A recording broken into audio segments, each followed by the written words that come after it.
Taigi tęsim savo eksperimentą, šiandien 11 para, šiandien vėl mutinėlės keliauja jau į izoliatorius. Matot, jau kai kur yra net du rėmeliai, pusrėmi tokie. Pažiūrėsim, kiek čia ar kiaušinėlių, ar jau lervučių ir panašiai. Ką mes dabar padarysim, susigausim vėl mutinėlę, įdėsim izoliatorių. Izoliatorius bus įdėtas į patį lizdą, pats lizdas irgi suformuotas 3 koriai, izoliatorius ir vėl 3 koriai. Ir šalia, aišku, vienas iš šviežesnių šitų magazinų įdėta tam, kad tik išsiritusios, ne tik išsiritusios, bet 6-12 dienos bitelės taptų ilgaamžėmis, maitintojomis ir kuo puikiausiai peržiemotų. Lygiai taip pat dar plius turėtumėm susirinkti ir erkes.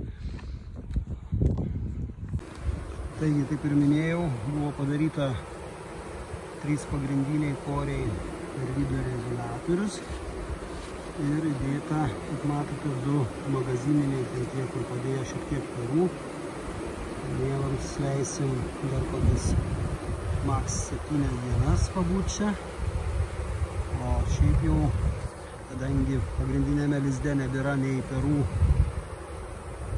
nieko, tai rytoj bandysim jau daryti erkinimą, laistysim su oksalio rūgštimi. Ir manau, sekančią dieną, gal netgi tą pačią dieną jau darysim maitinimą. Tai va, kaip matot, lizdas suformuotas, bičių tikrai netrūksta.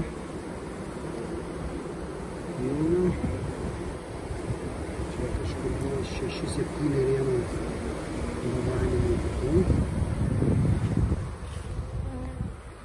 Žiūrėsim, manau, gal sėkmingai.